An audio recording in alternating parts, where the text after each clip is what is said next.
안녕하세요. 생선 이선생입니다. 오늘은 킹크랩에 관한 몇 가지 재미있는 이야기를 하려고 합니다. 전 세계적으로 인기가 많은 수산물을 뽑으라고 하면 무엇을 뽑을 수 있을까요? 전 세계적으로 유통되는 양과 가격대를 보아 유추할 수 있는데 아마 킹크랩이라고 할 수 있을 것 같습니다. 그런데요, 이 맛있는 킹크랩을 사람들만 좋아하는 것은 아니라고 합니다.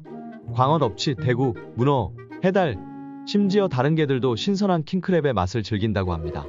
이러한 킹크랩은 주로 따개비, 홍합, 조개, 불가사리, 성게, 다른 게 종류들까지 다양한 개체를 먹이로 삼습니다. 생긴 것도 무지막지하게 생긴 녀석들이 실제로도 많은 먹이를 닥치는 대로 잡아먹어 생태계를 위협하기도 합니다. 그렇다고 해서 킹크랩이 바다에 해로운 역할만 하는 것은 아닙니다. 바닷가에 이곳저곳을 다니면서 모래, 진흙, 자갈 등을 뒤집고 다니면서 해저 바닥을 혼합하는 역할을 하기도 합니다. 또한 다른 갑각류와 마찬가지로 죽은 동물이나 부식된 유기물을 섭취하고 분해하는 역할도 합니다. 이런 킹크랩의 활동으로 인해 영양분의 재순환이 일어나고 결국에는 생태계의 건강을 유지하는 데 도움을 주기도 합니다. 기특한 녀석이죠? 여러분, 킹크랩의 피 색깔이 무슨 색인지 아시나요? 킹크랩의 피는 파란색입니다. 이는 구리 함유 색소인 해모시아닌 히메사야닌이 들어있기 때문입니다. 이 해모시아닌은 일단 산소가 공급이 되면 파란색으로 변합니다. 이에 반해 인간의 혈액에는 구리 대신 철분이 풍부한 헤모글로빈이 포함되어 있어서 붉은색을 띠는 것이죠. 킹크랩에게 재미있는 사실이 하나 있습니다. 킹크랩을 흔히 개의 한 종류로 생각하는데요. 유전학적으로 보면 개보다는 소라게와 더 밀접한 관련이 있다고 합니다. 소라게와 마찬가지로 킹크랩의 오른발로 먹이를 부수는 데 사용합니다. 이렇게 알고 보니까 소라게랑 비슷하게 생긴 것 같습니다. 이런 킹크랩은 대부분 알래스카와 노르웨이에서 잡힙니다. 임원 바다에서 오는 킹크랩을 우리나라 사람들은 녹진한 장과 함께 찍어 먹는 것을 좋아합니다. 그런데 핀란드에서는 이 특별한 맛을 제공하는 장을 버리고 다리만 먹는다고 합니다. 얼마 전 EBS에서 방영된 한 다큐에서 핀란드 어부가 킹크랩의 장을 과감하게 버리는 장면을 본 네티즌들이 이 장면에 대해서 댓글로 재미있는 반응을 보여주었습니다.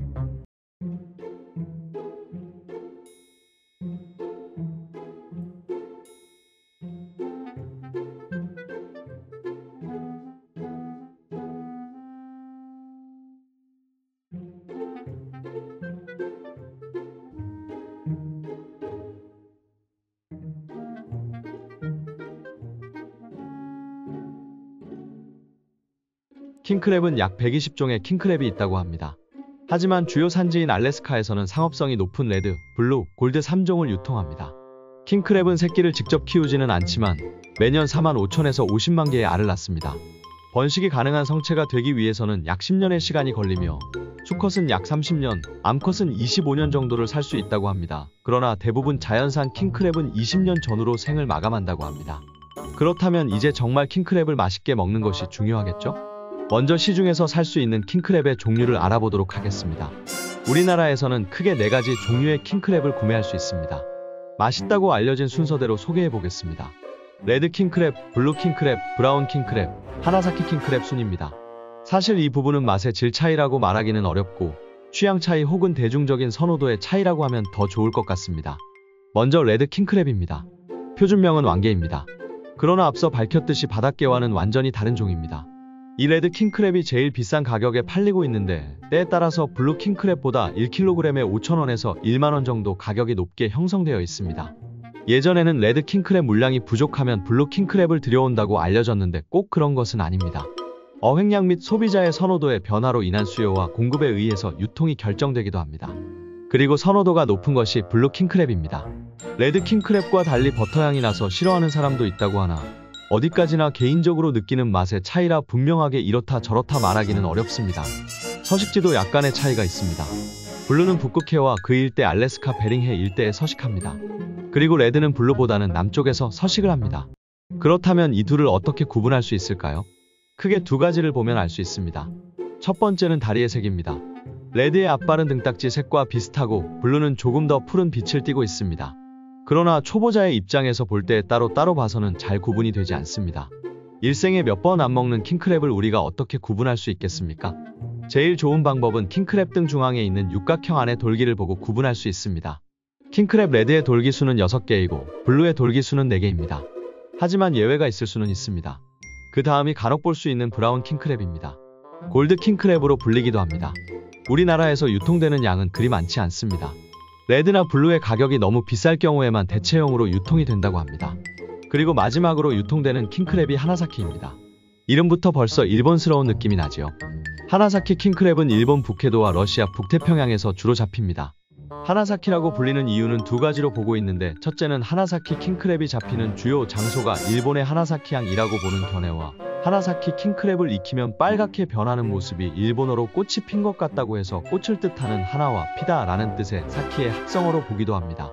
우리나라에 들어오는 하나사키 킹크랩은 일본에서 내수용으로 먼저 판매되고 유통되는 경우가 많아 품질이 떨어지는 경우가 많습니다. 그래서 우리나라에서는 질이 떨어지는 킹크랩으로 인식되기도 합니다. 하나사키 킹크랩은 7년 이상 자라야 상품성이 생기는 2kg 이상이 됩니다. 2kg 이하는 살수율이 떨어질 수 있기 때문에 만족도가 떨어질 수 있습니다. 또한 특유의 향으로 인해 선호하지 않는 사람도 있다고 합니다. 그러나 이 또한 사람마다 느끼는 차이가 있는 편이라고 합니다. 다만 8월에는 이 향이 옅어지는 시기라고 합니다. 마지막으로 좋은 킹크랩을 고르는 방법에 대해서 나누고 영상을 마치도록 하겠습니다.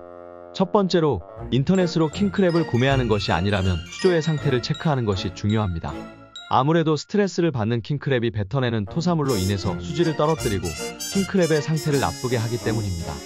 이는 수조 안에 보관되는 모든 수산물에 동일하게 적용됩니다.